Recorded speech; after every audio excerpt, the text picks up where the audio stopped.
আপোনালোকে মোক সাহিত্যিকো কয়, কবিও কয় বা আন কিবাও কয়, কিন্তু মই কবিয়ে না সাহিত্যিকে মই নাজানো, একো নুবুজো।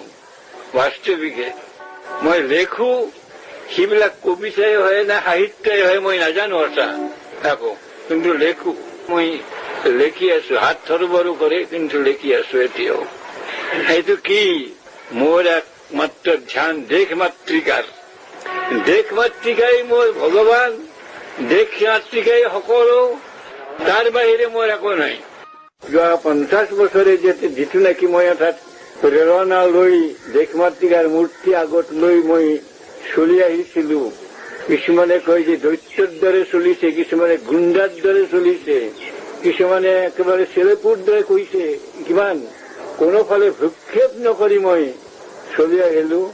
সেই দেশ আজি মোৰ সমস্ত চুৰমাৰ হৈ যাব ওলাইছে।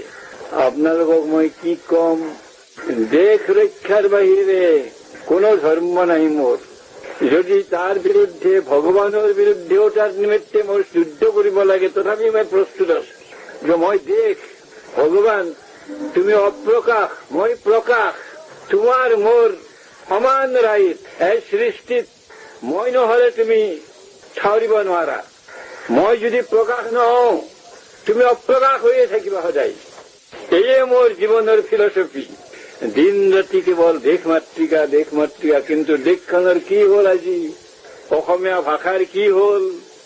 যদি এইবিলাকে এনেকুৱাই যদি হয়, তেনেহলে মোৰ সাহিত্য চৰ্চা বা কবিতা লেখাৰ